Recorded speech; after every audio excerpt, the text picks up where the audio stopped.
Baik, bismillahirrahmanirrahim. Assalamualaikum warahmatullahi wabarakatuh. Nah, sesuai janji kemarin gitu ya, mohon maaf karena memang 2 minggu ini, agak kurang sehat gitu ya, tapi memang materi harus tetap disampaikan, ya. Kemarin drop, benar-benar drop, dan ini juga masih tetap utang, ya. Mohon maaf ada beberapa kelas yang memang pertemuan satu itu cuma ditugaskan silakan baca sendiri. Saking saya sampai tidak bisa, bangun gitu ya, harus sholat sambil tidur gitu. Nah, kalau pertemuan kedua, kita bahas di sini gitu ya. Nanti mungkin mudah-mudahan minggu depan, kita bisa langsung komunikasi langsung di kelas gitu ya. Mudah-mudahan sudah fit, sudah sehat. Nah, pertemuan kedua ini sesuai janji kemarin karena hutang, setiap kelas belum dikasih materinya, pembahasannya untuk pertemuan kedua. Kita akan membahas tentang komponen multimedia di sini gitu ya. Jadi komponen multimedia di sini ini adalah sebenarnya multimedia itu kita akan memahami ya elemen-elemen penting di sini dari berbagai macam jenis elemen multimedia itu sendiri. Nah, entah itu melalui teks, gambar, video, audio, animasi dan berbagai macam elemen yang lainnya. Nanti mereka akan bersatu menciptakan satu kesatuan dan pengalaman bermultimedia itu sendiri yang memang lebih kaya dan lebih mendalam di sini. Nah, secara pengertian multimedia itu yang kemarin di pertemuan pertama itu dibahas gitu ya, kita, flashback lagi karena yang pertemuan pertama itu kita cuman bahas secara sangat mendasar ya. Nah, jadi multimedia itu adalah gabungan dari 2 kata ya, multi dan media gitu, yang multi itu lebih dari satu, media itu adalah elemen-elemennya.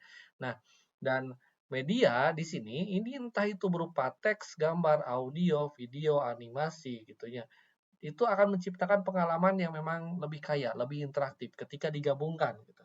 Nah, dan tujuan dari multimedia itu sendiri, sebenarnya tujuan multimedia itu adalah menyampaikan informasi, hiburan, sampai pembelajaran dengan cara yang memang lebih efektif, lebih menarik di sini gitu ya. Jadi ketika elemen multimedia itu disisipkan dalam sebuah pembelajaran, dalam sebuah penelitian atau dalam sebuah presentasi gitu ya, maka kecepatan penangkapan seorang itu akan lebih enak, lebih cepat, lebih mudah dipahami di sini. Nah, kita bahas beberapa hal. Yang pertama, teks dalam multimedia. Nah, elemen dasar teks ya, itu sebenarnya elemen multimedia paling dasar teks itu. Dan memang berfungsi sebagai dasar informasi dalam multimedia. Bagaimana memberikan konteks dan penjelasan gitu ya. Nah, antar muka pengguna teks ini memberikan instruksi, petunjuk sampai informasi yang memang lebih penting ya dalam antar muka. Nah, pengguna itu merupakan membuat suatu teks, suatu instruksi yang memang harus lebih mudah dipahami. Tidak boleh kata-katanya lebih muter-muter gitu ya. Biasanya di dalam suatu petunjuk, suatu komputer, suatu dasar game atau yang lainnya gitu atau suatu petunjuk itu kata-katanya simple tapi memang harus petunjuknya itu mudah dipahami secara langsung. Tidak boleh terlalu panjang gitu ya kata-katanya. Nah, dalam elemen teks itu sendiri ada yang namanya tipografi. Ya, tipografi dalam multimedia itu adalah sebenarnya meliputi font, jenis huruf, ya. Entah itu ukuran, warna, spasi, atau memang sangat penting dalam desain multimedia itu memenuhi keterlibatan pengguna atau menyampaikan pesan yang memang lebih efektif. Nah, tipografi itu sebenarnya huruf itu dimudahkan dibaca, ya, atau mungkin juga secara estetik atau secara menarik ya supaya pengguna itu lebih tertarik di sini ketika membuat suatu tipografi di sini. Nah, mereka akan membuat sebuah konten tipografi atau membuat sebuah merek pasar dagang gitu ya. Ketika dipesankan dibuat suatu style ya font yang memang menjadi ciri khas gitu ya. Nah, dan tipografi itu akan memberikan suasana tertentu yang berbeda-beda. Nah, tipografi yang tepat itu akan memberikan suasana tertentu. Yang formal itu akan memberikan kesan yang formal, ya, lebih mudah dibaca, bisa diterima secara umum, gitu ya. Yang informal biasanya digunakan untuk secara khusus. Contohnya apa? Ya, ada yang paling atas. Yang paling atas itu adalah eh, ketika tribal gitu ya, atau mungkin juga font tribal atau font graffiti di sini. Nah, dipergunakan untuk anak-anak metal karena kesannya itu adalah garang gitu ya. Nah, itu digunakan untuk seperti itu. Tapi yang bawah kata Barbie gitu ya, itu akan memberikan penciptaan suasana yang memang lebih lucu, lebih enak, lebih girly gitu ya. Dan itu akan memberikan kesan yang informal ya, yang memang dikhususkan untuk kalangan-kalangan tertentu di sini. Nah, bisa juga serius atau memang bisa digunakan untuk hal yang menyenangkan di sini dan sesuai dengan tujuan dari multimedia itu sendiri. Nah, penggunaan teks dalam multimedia, dalam website, itu sebenarnya digunakan untuk petunjuk. Contohnya dalam aplikasi niaga atau mungkin juga penjelasan suatu produk. Ya, yang pasti itu tidak boleh muter-muter. Nah, ada juga ketika menggunakan teks dalam multimedia atau dalam sebuah produk, ya, penamaan sebuah produk, itu tidak boleh terlalu panjang. Ya. Contoh saya sering sering ngomong ketika di dalam mata kuliah game development gitu ya. Ketika Anda membuat sebuah game, menamai sebuah game, maksimalnya itu adalah 2 kata. Kalau seandainya lebih dari 3 kata, maka dibuatlah sebuah singkatan. Karena yang paling ideal itu sebenarnya 1 sampai 2 kata ketika Anda membuat sebuah game. Ya. Kalau lebih dari itu sampai 3 kata atau mungkin juga 4 kata, buat lebih singkatan karena agak sulit. Ya. Nah, contohnya seperti apa? Kalau 1 kata, 2 kata, Super Mario. Ya, Super Mario udah Super Mario itu akan lebih diingat. Sonic, ya, itu akan lebih diingat 1, 2 kata. Tapi ketika 2 kata, ketika 3 kata atau 4 kata gitu ya, maka itu akan sulit dikemukakan, malahan sulit diingat. Akhirnya yang diingat itu adalah singkatannya. Contoh Valorant gitu ya. Atau mungkin juga apa? eh, MLBB gitu ya. Ya, seperti apa MLBB itu adalah MLBB ya. Kalau di dalam game gitu ya, yang paling diingat itu pasti adalah ya singkatan-singkatannya gitu ya. Nah, kalau hal yang lain seperti apa lagi? Ya, seperti AOV dan yang lainnya sebenarnya banyak gitu ya. Nah, kadang-kadang kita lupa nama aslinya gitu ya. Ya Mobile Legend Bang Bang atau Valorant atau mungkin juga AOV gitu ya atau Free Fire FF gitu ya. Nah, Free Fire dan FF sebenarnya lebih mudah karena memang 2 kata sebenarnya. Tapi lebih mudah disebutkan FF gitu. Yang paling mudah kata-katanya itu lebih simpel, jangan terlalu banyak ya. Nah, secara kontekstual di sini dalam visual teks itu akan memberikan konteks yang memang presentasinya berbeda secara multimedia. Itu akan memberikan keterangan penjelasan gambar sampai mengarahkan perhatian pengguna dengan suatu detail penting ya di sini. Lalu ada gambar dalam multimedia. Nah, gambar digital di sini sebenarnya ada 2 jenis secara garis besar. Jadi ada secara bitmap, ya, ada secara raster, dan ada secara vektor di sini. Nah, gambar ini terdiri dari representasi visual, ya, baik secara vektor atau secara pixel di sini, dan memang dimodifikasi melalui bantuan perangkat lunak. Nah, biasanya kalau seandainya menggunakan vektor, itu contohnya aplikasinya apa saja. Vektor itu seperti Illustrator atau mungkin juga Corel Draw gitu ya. Dan itu basicnya lalu melalui titik ke titik, kurva ke kurva. Ya. Beda lagi basicnya melalui bitmap, pixel ke pixel. Contohnya seperti apa? Photoshop gitu ya, itu pixel. Nah, ada kelebihan dan kekurangannya sebenarnya dari 2 jenis itu. Tapi dua-duanya dipakai. Kalau saya melakukan desain grafis, bisa digabungkan 2 hal itu gitu ya. Kalau untuk manipulasi gambarnya saya menggunakan Photoshop ya. Tapi kalau untuk membuat teks untuk menggunakan ukuran yang lebih besar saya menggunakan vektor, menggunakan Corel ya. Nah, itu gambar untuk multimedia itu sendiri sebenarnya. Dan itu sebenarnya bagus ya. Kalau Anda contoh membuat logo, apakah bagus menggunakan raster atau vektor? Vektor yang lebih bagus. Tapi kalau untuk editing foto, ya menggunakan raster ya. Itu karena lebih cocok untuk manipulasi pixel di sini. Nah, lalu bagaimana beberapa macam format gambar? Ada JPEG, ya JPEG ini atau Joint Photographic Expert Group di sini. Ini sebenarnya format dasar untuk suatu fotografi yang itu lebih ideal, mampu bagaimana suatu gambar fotografi itu mampu mengurangi ukuran file, tapi kualitas gambarnya itu lebih signifikan, lebih bagus. Nah, sedangkan PNG atau Portable Network Graphic itu sebenarnya lebih kompresnya secara lossless ya, tidak harus berbentuk kotak, itu bisa dikasih bolong, dikasih yang lainnya gitu ya. Itu cocok untuk grafik dengan detail yang halus ya. Jadi contohnya Anda mau membuat suatu bagan, ya. Bagannya mau disimpan di dalam Microsoft Word. Ya, bagan itu kalau digambar di dalam Corel Draw atau digambar melalui aplikasi berbasis vektor yang lainnya, gitu ya. Ketika disimpan, maka simpannya basicnya itu PNG, karena itu akan lebih tajam dibandingkan menggunakan JPG di sini. Lalu ada GIF.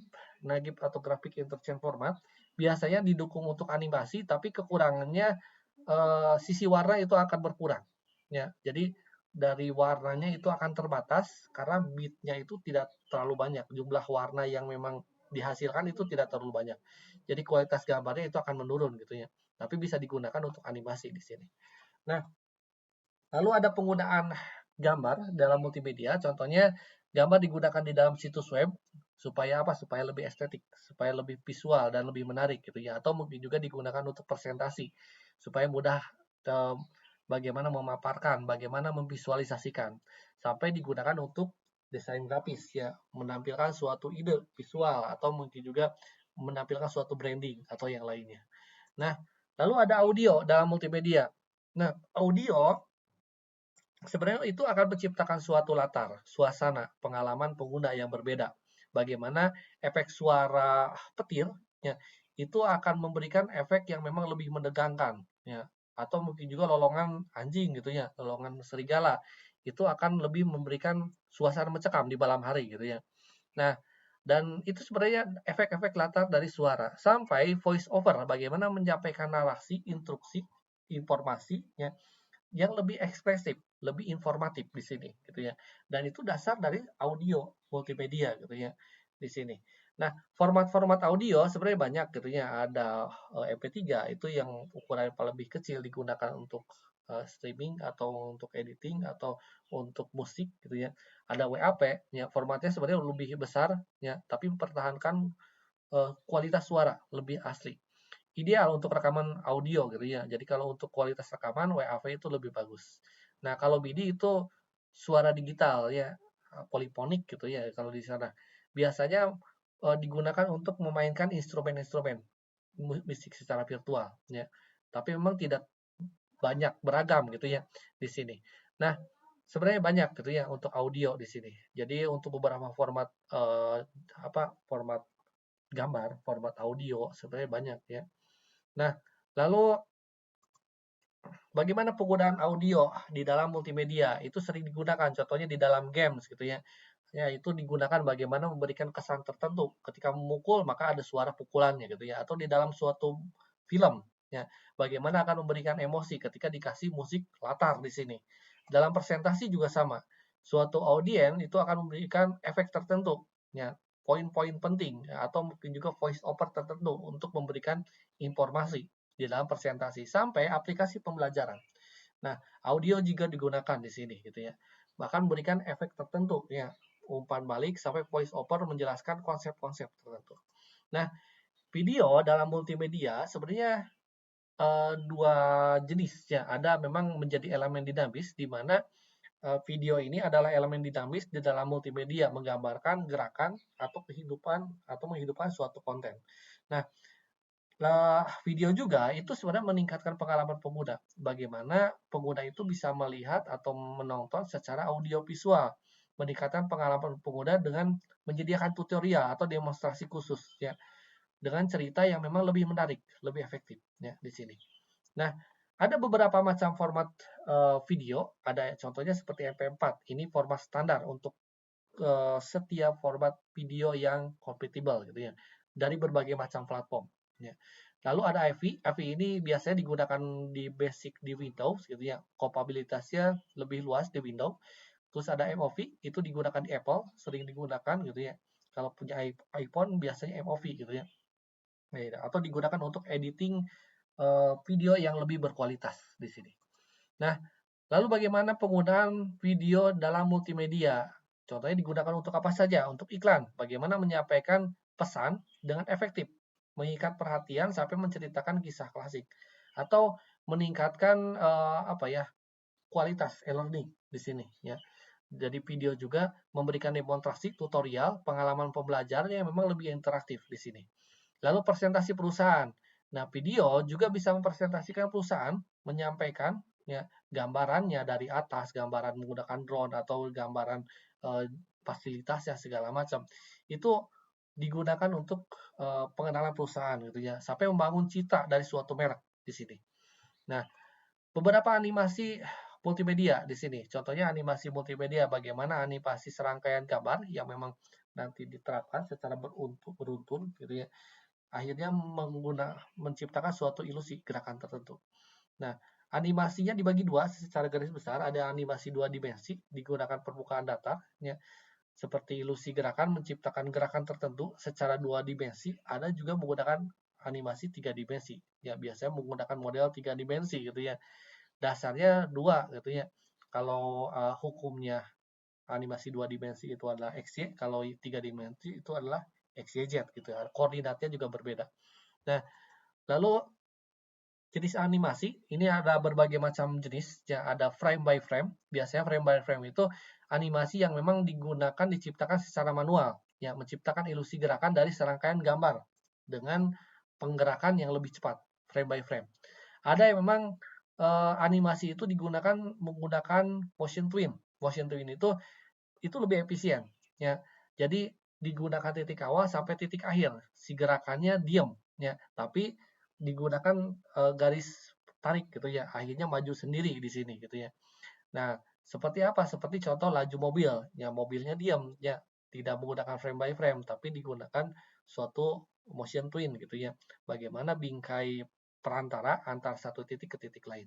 Nah, ada juga digunakan berbasis gerakan di sini animasi ini. Biasanya digunakan untuk animasi 3 dimensi ya, atau visual effect di sini. Biasanya menggunakan alat khusus atau baju khusus ya, menggunakan motion capture di sini. Nah, animasi ini didasarkan pada gerakan, objek, animasi atau simulasi komputer ya, menggunakan karakter manusia melalui simulasi air ya, menggunakan sensor-sensor seismograf gitu ya, giros di sini biasanya giroskop. Nanti si sensor tersebut akan memberikan data informasi gerakan karakter dari ringging karakter yang ada di dalam komputer itu sendiri gitu ya, tanpa harus digerakkan secara manual menggunakan frame by frame ya dari mouse gitu. Tapi langsung datanya itu gerakannya memang direkam, ditampilkan gitu ya, sesuai gerakan modelnya gitu ya. Nah, lalu penggunaan animasi dalam multimedia, contohnya seperti apa di industri hiburan ya. Contohnya di dalam video game atau film atau mungkin juga animasi, ya, anime dan yang lainnya itu akan menciptakan uh, efek visual yang menakjubkan ya, atau imajinasi yang menakjubkan, lebih imajinatif gitu ya. Dari tampilkan secara manusia tidak mungkin ya, tapi ketika ditampilkan secara animasi ya, suatu hal yang tidak mungkin itu menjadi mungkin. Contohnya menghancurkan planet gitu ya, di Dragon Ball itu menggunakan animasi ya enteng-enteng saja gitu ya. Tapi visual effect juga sebenarnya animasi-animasi juga ya. Karena tidak mungkin ngebom suatu planet ya. Nah, atau bahkan di dalam sebuah iklan. Nah, iklan yang kita lihat, contoh iklan Sprite, iklan apa ya, untuk make up gitu ya, atau mungkin juga yang lainnya. Sebenarnya itu didasarkan dari animasi 3 dimensi, tapi digunakan lebih realistis, seolah-olah itu bukan animasi. Karena tiba-tiba ada sampo melayang gitu ya, atau ada botol melayang, padahal itu adalah animasi 3 dimensi, ya, dibuat secara serealistis mungkin. Dan itu melibatkan suatu komputer grafik yang akhirnya menjadi lebih realistis, lebih bagus, ya, lebih menarik di sini. Dan karakter animasinya itu lebih kreatif, ya, karena memang seolah-olah ternyata lebih estetik ya, tiba-tiba muncul cipratan air atau yang lainnya gitu ya. Nah, lalu dalam pembelajaran ini juga digunakan untuk konten yang memang interaktif, menghibur, mudah dipahami, sehingga proses belajar mengajar itu lebih menarik ya. Nah, lalu di sini bagaimana interaktivitas dalam multimedia yang pasti itu akan memberikan pengalaman yang mendalam ya. Ketika seseorang itu menjelajahi konten ya, atau membentuk pengalaman mereka sendiri gitu ya. Lalu ada engagement gitu ya yang memang lebih tinggi.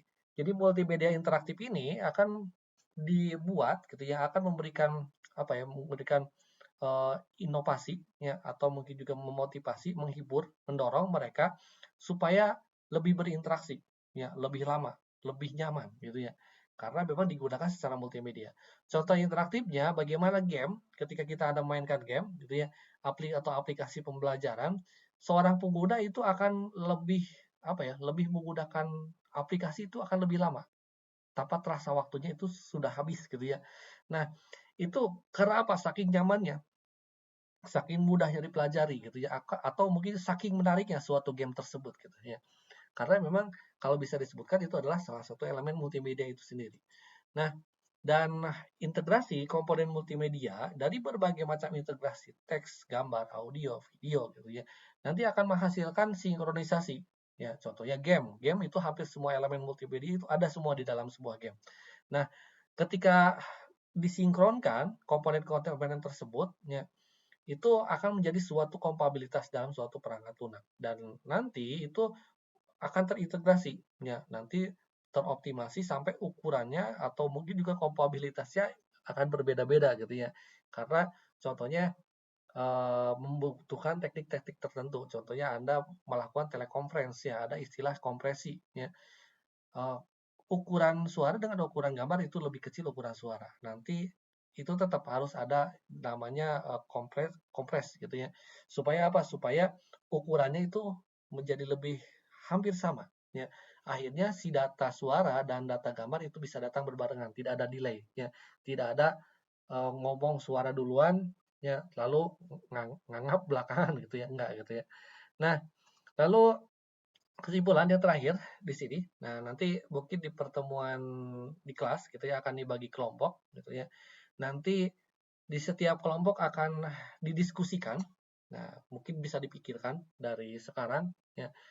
Saya akan masuk ke kelompok A atau kelompok B ya. Nanti si kelompoknya itu akan membuat suatu proyek, membuat sebuah proyek film ya. Sebelum UTS seperti biasa yang tadi disebutkan di awal akan ada yang namanya kuliah umum oleh pakar film itu sendiri. Nanti akan ditunjukkan bagaimana cara pengkameraan paling bagus dan memang film itu tidak harus mahal. Bisa menggunakan beberapa alat, apalagi teknologi zaman sekarang gitu ya. Bisa menghilangkan noise suara, ya. Menggunakan handphone pun juga jadi sebenarnya gitu ya. Nah, dan nanti Anda juga akan dikasihkan sebuah buku putih bagaimana persiapan cara membuat sebuah film ya. Buku putihnya nanti akan dijadikan sebuah syarat untuk tugas ya. Jadi UTS itu tidak akan ngejawab soal, tapi ngumpulin buku putih tiap kelompok di sini. Nah, ada kelompok A, ada kelompok B setiap kelas. Nanti kelompoknya juga kasih nama ya. Rumah produksinya apa? Kelompok ini ya, harus beda-beda gitu ya. Nanti filmnya akan dibuat apa? Ya, nanti akan dijelaskan kemudian pas di kelas gitu ya. Dan ini adalah sebenarnya salah satu hal yang menarik di dalam perkuliahan di informatika adalah membuat sebuah film. Jadi perkuliahan yang menarik itu yang akan Anda ingat ketika Anda lulus itu antara KKN dan membuat film gitu ya. Dan buatlah se-enjoy mungkin. Yang pasti ketika membuat sebuah film jangan sampai Anda ngeganggu jadwal mata kuliah lain ya. Tetap mata kuliah lain juga itu penting ya. Jadi saya tidak akan mengizinkan Anda syuting, mengerjakan tugas, latihan acting atau yang lainnya gitu ya, mengorbankan mata kuliah lain ya. Tetap mata kuliah lain juga harus jalan, harus tetap Anda pelajari gitu ya. Silahkan syuting, silahkan latihan acting di luar jam kelas ya atau ketika jam kuliah itu kosong ya. Jadi jangan sampai ngeganggu gitu ya. Nah, baik sampai sini terima kasih atas perhatiannya ya. Mudah-mudahan kita bisa ketemu di kelas ya dan saya tutup saja. Ya, alhamdulillah wabillahi taufiq hidayah. Wassalamualaikum warahmatullahi wabarakatuh.